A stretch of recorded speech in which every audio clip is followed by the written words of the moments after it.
জয় শ্রীকৃষ্ণ। রাধে রাধে। আশা করব ভক্তরা মাতাজিরা আপনারা সবাই ভগবান শ্রীকৃষ্ণ এবং শ্রীমতী রাধারানীর কৃপায় সবাই ভালো আছেন। আজ সনাতন ধর্মের প্রচারক কৃষ্ণের দাস সুজিত নাহা আপনাদের সামনে চলে এসেছি। যে ভক্তরা মাতাজিরা একটা একাদশী চলে এসছে। এটা কি? এটা হলো ভাদ্র মাসের কৃষ্ণপক্ষী একাদশী। ভগবান শ্রীকৃষ্ণের জন্মাষ্টমীর পরেই এই একাদশী উদযাপিত হবে। তবে এই একাদশীটা পৃথিবীর দুটো দিনে পড়েছে। কবে কবে সেটা আজকে এই ভিডিওর মাধ্যমে আপনারা জানতে পারবেন। এবং আমাদের এই ভারতবর্ষের কোনো কোনো রাজ্যে আগের দিন, কোনো কোনো রাজ্যে পরের দিন। কোথায় কি হবে এই ভগবান শ্রীকৃষ্ণের জন্মাষ্টমীর পরের যেটা ভাদ্র মাসের কৃষ্ণপক্ষী একাদশী, যার নাম অন্নদা একাদশী। ভক্তরা মাতাজিরা, এই একাদশীটা কোথাও হবে 29শে আগস্ট আপনার বৃহস্পতিবার, কোথাও হবে আপনার 30শে আগস্ট শুক্রবার। তাই পৃথিবীর যে যেখানে অবস্থান করবেন, বসবাস করবেন, আমরা এর পরবর্তী ভিডিওতে নিয়ে আসবো। আপনারা সেখানে নির্দিষ্ট সময় দেখে এবং পরের দিন যে পালনা করবেন সেই সব পুঙ্খানুপুঙ্খভাবে দেখে ভগবান শ্রীকৃষ্ণের এই অন্নদা একাদশী ভক্তরা মাতাজিরা আপনারা অবশ্যই সবাই পালন করবেন। তাই আজ এই ভিডিওর মাধ্যমে আপনারা জানতে পারবেন যে অন্নদা একাদশী শুরু থেকে একদম শেষ পর্যন্ত আপনি কি কি নিয়ম মানতে হবে এবং কি কি নিয়ম মেনে আপনি বাড়িতে থেকেও ভগবান শ্রীকৃষ্ণের খুব সুন্দর একটা একাদশী, ভাদ্র মাসের কৃষ্ণপক্ষী একাদশী, যার নাম অন্নদা। তাই আপনারা সবাই এই একাদশী অবশ্যই পালন করবেন এবং মাহাত্ম্য শ্রবণ করবেন।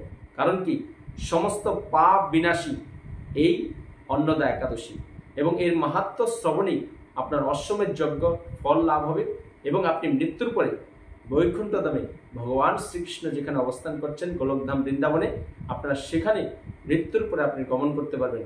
সেখান থেকে আর এই জন্ম মৃত্যু জরাবেদী এই ত্রিতাপের জগতে আপনাকে আর ভক্তরা মাতাজিরা আসতে হবে না। তাই আমাদের চ্যানেলটা যারা সাবস্ক্রাইব করেছেন তারা অবশ্যই ভগবান শ্রীকৃষ্ণ শ্রীমতী রাধারানীর কৃপায় কেবলং লাভ করুন। আর যারা এখনো আমাদের এই কৃষ্ণকথা চ্যানেলটা সাবস্ক্রাইব করেননি, সবার চরণে প্রণতি নিবেদন, আপনারা আমার এই চ্যানেলটা সাবস্ক্রাইব করে বেল আইকন অন করে রাখুন। তাহলে ঘরে বসেই আপনি একাদশী এবং ভগবান শ্রীকৃষ্ণের সমস্ত সম্পূর্ণ বছরের মাহাত্ম্য এবং নিয়মকানুন সুন্দরভাবে আপনারা ঘরে বসে জানতে পারবেন। অনেকে আমাকে দীক্ষা নেওয়ার জন্য ফোন করেন, আমাদের স্ক্রিনে ফোন নাম্বার আছে। দেখুন, দীক্ষার মাধ্যমেই কিন্তু আপনার এই দুর্লভ মানব জীবনকে আপনি সার্থক করতে পারবেন। কারণ দীক্ষা মানে দিব্য জ্ঞান। তাই দীক্ষা নেওয়ার জন্য যদি কেউ আগ্রহ থাকেন, আমাদের স্ক্রিনে ফোন নাম্বার আছে, সেখান থেকে আমাদের সাথে কন্ট্যাক্ট করবেন। আপনাকে সম্পূর্ণ শাস্ত্রের তথ্য নিয়মাবলী আমরা প্রদান করব। তাই এখন আসি ভক্তরা মাতাজিরা মূল পর্বে, যেটা নিয়ে আজ আপনাদের সামনে উপস্থিত হয়েছি, যে ভাদ্র মাসের কৃষ্ণপক্ষী একাদশী, যার নাম অন্নদা। এই একাদশীর বিশেষ মাহাত্ম্য, কারণ ভগবান শ্রীকৃষ্ণের জন্মমাস চলছে এবং জন্মাষ্টমীর পরে ভাদ্র মাসের প্রথম একাদশী অন্নদা। এটা ভারতবর্ষের কোথাও হচ্ছে 29শে আগস্ট বৃহস্পতিবার, কোথাও হচ্ছে 30শে আগস্ট শুক্রবার। তাই আপনারা যে যেখানে অবস্থান করবেন সেখানের সময়টা জেনে নেবেন। এবং আমরা পরবর্তীতে ভিডিও নিয়ে এসেছি যে পৃথিবীর কোথাও 29 তারিখ আগস্ট, কোথাও আবার 30শে আগস্ট। তাই যে যেখানে অবস্থান করছেন সেখানে আপনার নির্দিষ্ট সময় থেকে অবশ্যই একাদশী ব্রত পালন করবেন। তাই একাদশী করতে হলে আপনাকে কি কি নিয়ম মানতে হবে, আমরা প্রত্যেকটা ভিডিওতে কিন্তু একই কথা বলি। অনেকেই আমাদেরকে কমেন্ট করেন যে প্রভু একাদশীর কথা তো আপনি একই রকম কথা বলছেন। তো দেখুন, প্রতিটা ভিডিওতে কিন্তু কিছু নতুন ভক্ত ভিউয়ার্স মাতাজি থাকেন। যারা না জানেন তারা অবশ্যই একাদশীর কথা এক হতে পারে, নিয়ম এক হতে পারে, কিন্তু অনেকে যারা নতুন আছেন তারা অনেক কিছু জানেন না। যার কারণে প্রত্যেকটা একাদশীতে আমরা 3 থেকে 4টে ভিডিও নিয়ে আসি এই কৃষ্ণকথা সুজিত নাহা চ্যানেলে ভক্তরা মাতাজিরা। এবং মাহাত্ম্য কিন্তু একাদশীর প্রত্যেকটা আলাদা আলাদা। ভগবান শ্রীকৃষ্ণ দাপর যুগে এই সমস্ত একাদশীর মাহাত্ম্য মহারাজ যুধিষ্ঠিরকে শ্রবণ করে গিয়েছিলেন আমাদের এই কলিযুগে অধঃপতিত মানব জীবনকে উদ্ধারের জন্য। তাই আসুন, এই হৃদয়ে কৃষ্ণ চেতনা, কৃষ্ণ ভাবনায় রেখে আমরা পৃথিবীর সমস্ত সনাতন ধর্মী মানুষরা আমরা অবশ্যই এই ভাদ্র মাসের কৃষ্ণপক্ষী একাদশী, অন্নদা একাদশী নামে প্রসিদ্ধ, এটা অবশ্যই আমরা পালন করব। তাই এই একাদশী পালন করতে গেলে আপনাকে কি করতে হবে? আপনাকে একাদশীর আগের দিন মানে দশমী দিন আপনাকে একটু তাড়াতাড়ি রাতের খাবার খেয়ে 11টা সাড়ে 11টার মধ্যে খাবার খেয়ে আপনি দন্ত ব্রাশ করে তাড়াতাড়ি শুয়ে পড়বেন। কারণ কি, সায়েন্সও বলেছে যে অধিক রাত্রে খাবার গ্রহণ করলে কি হয়, আপনার বদ হজম বা পেটের প্রবলেম হতে পারে। আপনি যেহেতু আগের দিন সংযম করবেন, সংকল্প করবেন, তাই আপনি ব্রাশ কেন করবেন? যেহেতু আপনি আগের দিন পঞ্চশস্য আহার গ্রহণ করবেন, আপনার দাঁতের কোনায় বা কোথাও যদি পঞ্চশস্য লেগে থাকে তাহলে কি হবে? একাদশী আপনার ভঙ্গ হয়ে যাবে। তাই আপনি ব্রাশ করে শুয়ে পড়বেন এবং পরের দিন মানে একাদশী দিন ভোরবেলা 3:30 থেকে 4:30টার মধ্যে, সেই সময়টা হলো ব্রাহ্ম মুহূর্ত, মানে সূর্য ওঠার 1 ঘন্টা 36 মিনিট পূর্বে ব্রাহ্ম মুহূর্তে উঠে আপনি পবিত্র গঙ্গা, যমুনা, নদী সেখানে স্নান করার চেষ্টা করবেন। কেউ যদি আপনার নদীতে স্নান বা গঙ্গায় স্নান করতে না পারেন, তাহলে আপনার বাড়ির আশেপাশে যদি পবিত্র জলাশয় থাকে, পুকুর থাকে, দিঘি থাকে, সেখানে স্নান করবেন। সেখানেও যদি কেউ স্নান করতে আপনার অসুবিধা হয়, তাহলে আপনি যে প্রতিদিন নিয়মিত যে স্নানাগারে স্নান করেন, সেখানে আপনার শরীরে বা মাথায় জল ঢালার আগে 3 বার গঙ্গা গঙ্গা বলে নেবেন, তাহলে গঙ্গার সমতুল্য জল হবে ভক্তরা, মাতাজিরা। তারপরে কি করবেন? আপনি মঙ্গল আরতি করতে পারেন। ভগবান শ্রীকৃষ্ণকে খুব সুন্দর করে, যেহেতু জন্মাষ্টমীর পরের একাদশী, খুব সুন্দর করে বিভিন্ন রকম পুষ্প দিয়ে সাজাবেন এবং আপনারা বিভিন্ন রকম ফুল ফল দিয়ে ভগবান শ্রীকৃষ্ণের শ্রী বিগ্রহকে সুন্দর করে এই অন্নদা একাদশীর দিন আপনারা অবশ্যই সাজাবেন। তারপর আপনি সংকল্প মন্ত্র করতে পারেন। আগের দিনও সংকল্প মন্ত্র করতে পারবেন। সংকল্প মন্ত্র কেন করতে হয় আমাদেরকে অনেকে প্রশ্ন করেন। দেখুন, ভগবান শ্রীকৃষ্ণকে আপনি সাক্ষী রেখে ভগবান শ্রীকৃষ্ণের কাছে আপনি ক্ষমা চেয়ে নিজেকে আত্মসমর্পণ করাই হলো সংকল্প করা। বলবেন সংকল্প মন্ত্র আছে, আমরা স্ক্রিনে দিয়ে দেব। সংকল্প মন্ত্র, পারণা মন্ত্র, কি কি আহার করতে পারবেন, কি কি বর্জন করতে হবে, এবং পরের দিনে সারা পৃথিবীর যেই তারিখে একাদশী করবেন সেই তারিখের পারণার সময়সূচি অবশ্যই আপনারা এই ভিডিওতে পেয়ে যাবেন। তাই আপনি সংকল্প কি করবেন? একাদশাং নিরাহং স্থিতা অহম অপরিহরি ভুষ্কামি পুণ্ডরীষ্কাক্ষ শরণাং মে ভবাচ্যুত। বলবেন, হে ভগবান, আমি আজ তোমার এই অন্নদা একাদশী যাতে নিষ্ঠার সাথে আমি পালন করতে পারি, আপনি আমাকে কৃপা করবেন। যারা এই সংকল্প মন্ত্র বলতে না পারবেন, তারা কি করবেন? আপনারা পঞ্চতত্ত্ব এবং মহামন্ত্র বলে জয় শ্রীকৃষ্ণ শ্রী চৈতন্য প্রভু নিত্যানন্দ শ্রী অদ্বৈত গদাধর শিবাসাদি গৌরভক্তবৃন্দ হরে কৃষ্ণ কৃষ্ণ কৃষ্ণ হরে হরে, হরে রাম রাম রাম হরে হরে, এই মহামন্ত্র বলেও আপনি ভগবান শ্রীকৃষ্ণের কাছে সংকল্প করে আপনি বলবেন, যাতে সারাদিন আপনি একাদশী পালন করতে পারেন, যারা সংকল্প মন্ত্র বলতে না পারবেন। তারপরে কি করবেন? আপনি বেশি বেশি করে এই একাদশী দিন ভগবান শ্রীকৃষ্ণের এই মালার মাধ্যমে হরিনাম জপ করবেন। কারণ কি? এই কলিযুগের যুগধর মূল্য হরিনাম সংকীর্তন। যারা 2 মালা জপেন তারা 4 মালা জপবেন, যারা 4 মালা জপেন ন্যাচারালি তারা একাদশী দিন 8 মালা জপবেন। মানে একাদশী দিন আপনি ভগবান শ্রীকৃষ্ণের জন্য আপনার নিত্য কর্মগুলো একটু কম করে আপনি বেশি বেশি করে ভগবান শ্রীকৃষ্ণের নাম কীর্তন করবেন। আপনি শ্রীমদ্ গীতা বেশি বেশি অধ্যয়ন করবেন, ভাগবতম অধ্যয়ন করবেন, আপনি চৈতন্য চৈতন্যিত অধ্যয়ন করবেন। ভগবান শ্রীকৃষ্ণের সমস্ত লীলা পুরুষোত্তম একটা বই আছে, হ্যাঁ, লীলা পুরুষোত্তম, সেই বইটা আপনারা অধ্যয়ন করতে পারেন। এবং আপনি বাড়িতে দিনের বেলা কিন্তু সেদিন শয্যায় যাবেন, মানে ঘুমাবেন না, রাত্রি জাগরণ করতে পারলে সবচেয়ে ভালো। তাহলে একাদশী দিন অনেকে আমাদেরকে প্রশ্ন করেন যে প্রভু, আমরা তো নিরামিষ বা কৃষ্ণপ্রসাদ আহার করতে পারি না, তাহলে একাদশী কি করে করব? তাই শাস্ত্রে কত সুন্দর করে নির্দেশ দেওয়া আছে, যারা আমিষ আহার গ্রহণ করেন তারাও একাদশী করতে পারবেন, তবে কিছু নিয়ম মানতে হবে। যারা আমিষ আহার গ্রহণ করেন তারা কি করে একাদশী পালন করবেন? আপনি একাদশীর 3 দিন অবশ্যই নিরামিষ আহার গ্রহণ করতে হবে, কমপক্ষে পারলে কৃষ্ণপ্রসাদ, একাদশীর আগের দিন, একাদশী দিন এবং একাদশীর পরের দিন। তবে কিন্তু আপনি খুব সুন্দরভাবে এই ভাদ্র মাসের কৃষ্ণপক্ষিয়া অন্নদা একাদশী খুব নিষ্ঠার সাথে পালন করতে পারবেন। তারপরে কি করবেন? একাদশীতে আপনি অনেক কিছু বর্জন করতে হবে। প্রথমেই পঞ্চশস্য আপনাকে বর্জন করতে হবে। ধান জাতীয় যত উপাদান আছে, গম জাতীয় যত উপাদান আছে, রবি শস্য মানে সমস্ত প্রকার ডাল আপনাকে বর্জন করতে হবে।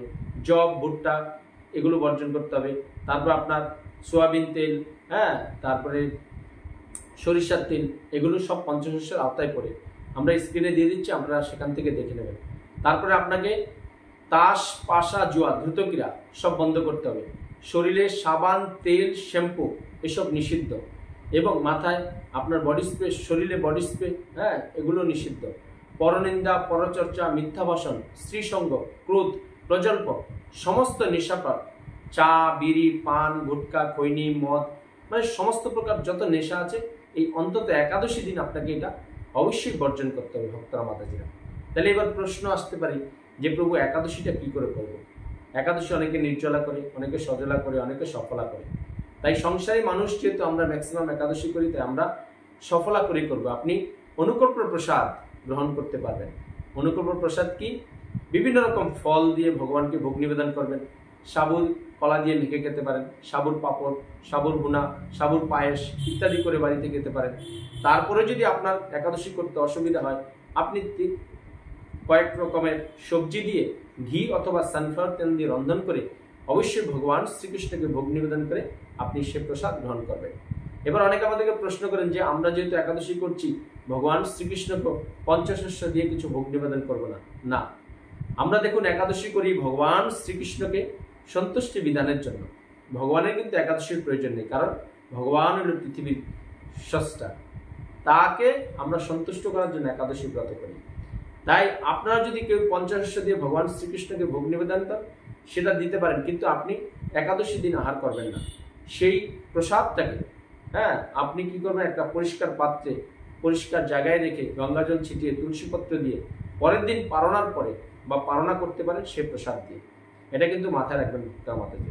তারপরে কি করবেন, আপনি শাস্ত্রে আছে রাত্রি জাগরণ করতে পারলে ভালো, কারণ এই একাদশীর মাহাত্ম্য আছে যে রাজা হরিশ্চন্দ্র একসময় কি হয়েছিল, সে ছিল মানে যাকে যে কথা দিত প্রতিজ্ঞাবদ্ধ, পূর্বজন্মে কর্মের ফলের জন্য এই জন্মে রাজা হয়ে সে সব কিছু হারিয়ে ফেলেছে।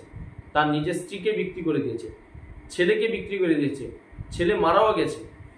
তারপরে কি করেছে, এই ভাদ্র মাসের কৃষ্ণপক্ষী একাদশী অন্নদা একাদশী ব্রতের প্রভাবে সে কি করেছে, ব্রত নিষ্ঠার সাথে পালন করেছিল গৌতম ঋষির পরামর্শে।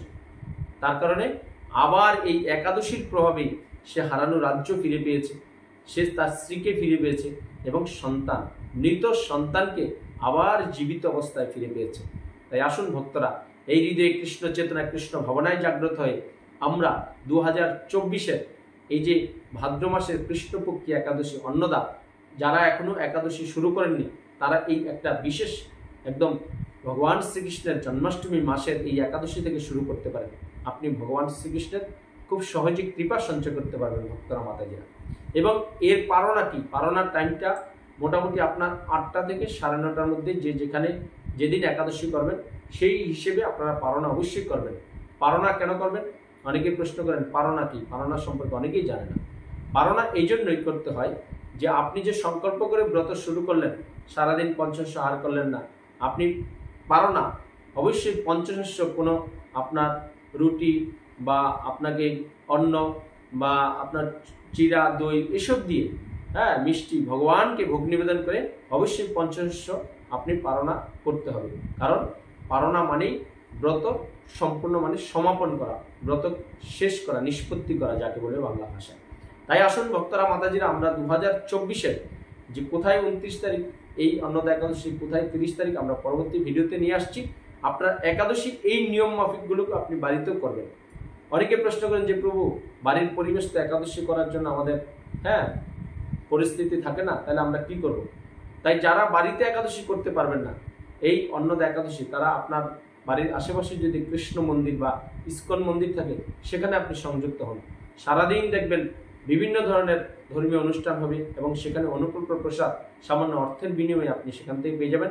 সেখানেও আপনি এই একাদশীতে অংশগ্রহণ করে ভগবান শ্রীকৃষ্ণের খুব সহজে প্রীতি এবং সন্তুষ্টি বিধান অর্জন করতে পারবেন ভক্তরা মাতাজিরা। তাই আপনারা আর কি করবেন, বেশি বেশি করে এই দিন একাদশী দিন হরিনাম সংকীর্তন করবেন এবং আপনার সম্ভব হলে বাড়িতে আপনি শ্রীমদ্ ভগবত গীতা পাঠের ব্যবস্থা করতে পারেন। কারণ ভগবান গীতা মানেই শ্রীকৃষ্ণ, শ্রীকৃষ্ণ মানেই গীতা। কারণ কি, এই যে শ্রীমদ্ ভগবত গীতা 18 অধ্যায় 700 শ্লোক আছে, প্রতিটা একদম প্রথম থেকে শেষ পর্যন্ত ভগবান শ্রীকৃষ্ণই মিশে আছে। আপনারা গীতা যখন অধ্যয়ন করবেন তখন বুঝতে পারবেন ভক্তরা মাতাজিরা। তাই আপনারা সবাই ভগবান শ্রীকৃষ্ণের কৃপা পাওয়ার জন্য এই অন্নদা একাদশী অবশ্যই করবেন। পরিশেষে আপনারা এই একাদশী কিভাবে পালন করবেন, বাড়িতে কি কি বর্জন করতে হবে, কি কি গ্রহণ করবেন, একাদশীর সংকল্প মন্ত্র কি, একাদশী পারণা মন্ত্র কি, এবং সারা পৃথিবীর যে পারণার সময়সূচি আছে পরের দিন, সেই চার্টটা আপনারা দেখে নিন এবং আমাদের স্ক্রিনের ফোন নাম্বার আছে। কোনো কিছু জানার প্রয়োজন থাকলে অবশ্যই আমাদেরকে কন্ট্যাক্ট করবেন। সবাই ভালো থাকবেন, সুস্থ থাকবেন। আর আমি চাই আপনারা যাতে সবসময় ভালো থাকেন, সুস্থ থাকেন, সেটাই ভগবান শ্রীকৃষ্ণ স্মৃতি রাধারানীর চরণে আমি সবসময় প্রার্থনা করি ভক্তরা মাতাজিরা। আর পরিশেষে আমার সাথে বলুন, জয় শ্রীকৃষ্ণ, রাধে রাধে। জয় শ্রীকৃষ্ণ, রাধে রাধে। একাদশীর সংকল্প মন্ত্র একাদশাং নিরাহং স্থিতা অহম অপরে হননি পুষ্কামি পুণ্ডরীকাক্ষ শরণং মে ভবাচ্যুত। হে পুণ্ডরীকাক্ষ, হে অর্চ্যুত, আমি একাদশীতে উপবাসপূর্বক পরদিন আহার করব, আপনি মোদিও শরণাস্থ হন। এটা একাদশীর সংকল্প মন্ত্র আপনার বলে একাদশী শুরু করবেন। একাদশীতে যা যা গ্রহণ করতে পারবেন ভক্তরা মাতাজিরা: আপেল, আঙুর, আম, কাঁঠাল, জাম, লিচু, আখ, আমড়া, নারকেল, কমলা, মৌসুমি লেবু, বাঙ্গি, নাশপাতি, লেবু, গোলালু, মিষ্টি আলু, চাল কুমড়া, পেঁপে, ফুলকপি, দুধ, ঘি, সূর্যমুখী তেল, কাঁচা হলুদ, আদা, মরিচ, লবণ। এগুলো অনুকূল প্রসাদের সাথে মিশিয়ে ভগবানকে নিবেদন করে আপনারা একাদশী দিন অবশ্যই গ্রহণ করতে পারবেন। একাদশীতে নিষিদ্ধ পঞ্চ রবি শস্য যেগুলো আপনারা বর্জন করবেন একাদশীর দিন: 1 নম্বরে ধান জাতীয়, চাল, মুড়ি, চিরা, সুজি, পায়েস, খিচুড়ি প্রভৃতি। 2 নম্বরে গম জাতীয়, আটা, ময়দা, হরলিক্স, মিষ্টি, রুটি, বিস্কুট প্রভৃতি। 3 নম্বরে জব, ভুট্টা জাতীয়, ছাতু, খই, রুটি প্রভৃতি। মানে চাল, গম এবং জব, ভুট্টা জাতীয় যত উপাদান আছে একাদশীতে সমস্ত নিষিদ্ধ। একাদশীতে নিষিদ্ধ পঞ্চরবি শস্য 4 নম্বরে ডাল জাতীয়, মুগ, মাসকলাই, খেসারি, মসুর, ছোলা, বরবটি, সিম, মটরশুঁটি সমস্ত ডাল নিষিদ্ধ। তৈল জাতীয়, সরিষা তেল, সয়াবিন তেল প্রভৃতি নিষিদ্ধ। শাস্ত্রে সুন্দর করে লেখা আছে শ্যামা চালও শাস্ত্রে নিষিদ্ধ। ভক্তরা মাতাজিরা, আপনারা একাদশী দিন এই সমস্ত উপাদান অবশ্যই গ্রহণ করবেন না। একাদশীতে নিষিদ্ধ কর্ম, যে কর্ম আপনারা একাদশী দিন একদম করবেন না: ক্ষৌরকর্ম, চুল, দাড়ি, নখ কাটা, রক্তপাত নিষিদ্ধ। পরনিন্দা, পরচর্চা, মিথ্যা ভাষণ, স্ত্রী সঙ্গ, ক্রোধ, শত্রুতা, পরদন, হরণ নিষেধ। শ্রাদ্ধ অনুষ্ঠানও নিষেধ। শাস্ত্রে সুন্দর করে লেখা আছে একাদশীতে যদি কারো শ্রাদ্ধের অনুষ্ঠানে তিথি পড়ে আপনারা একদম শ্রাদ্ধ অনুষ্ঠান করবেন না। একাদশীর পারণা মন্ত্র, যে মন্ত্র বলে একাদশীর পরের দিন পারণা করতে হয়: অজ্ঞানাতিমিরাঞ্জস্য ব্রতেনান কেশব প্রসিদ সমুখনাথ জ্ঞানদৃষ্টি প্রদুভব।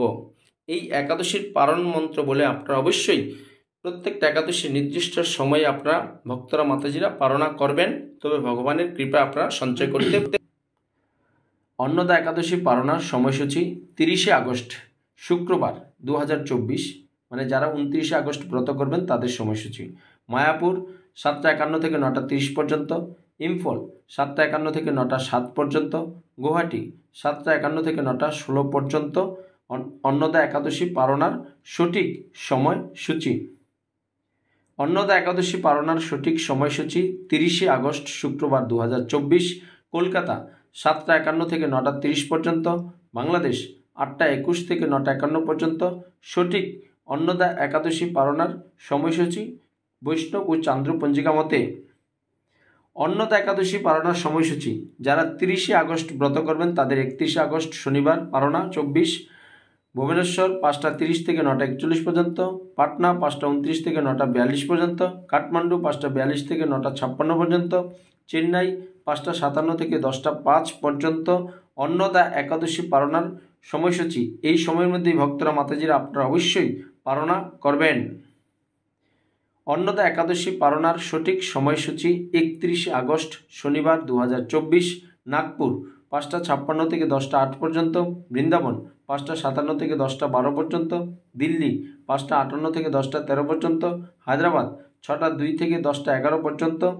অন্নদা একাদশীর সঠিক পারণার সময়সূচি এই সময়ের মধ্যে অবশ্যই পারণা করবেন। অন্নদা একাদশী পারণার সঠিক সময়সূচি 31শে আগস্ট শনিবার 2024, ত্রিবান্ধব 6:14 থেকে 10:19 পর্যন্ত, কলম্বো 6:03 থেকে 10:08 পর্যন্ত, বেঙ্গালুর 6:08 থেকে 10:16 পর্যন্ত।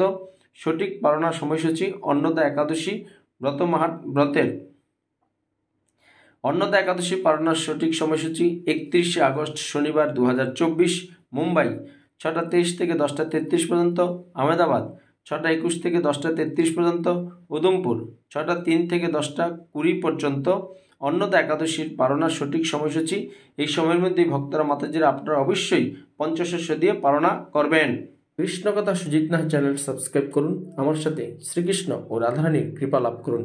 এই অমূল্য মানব জীবনে কৃষ্ণ চেতনা, কৃষ্ণ ভাবনায় জাগ্রত করে ভগবান শ্রীকৃষ্ণ ও শ্রীমতী রাধারানীর সেবার মাধ্যমে যাতে মৃত্যুর পরে অপাকৃত জগতিকে আপনারা ভগবান শ্রীকৃষ্ণ এবং শ্রীমতী রাধারানীর কৃপা লাভ করতে পারেন, সেই রাস্তাটা আস্তে আস্তে প্রশস্ত করুন এবং পরিশেষে বলুন, জয় শ্রীকৃষ্ণ, রাধে রাধে।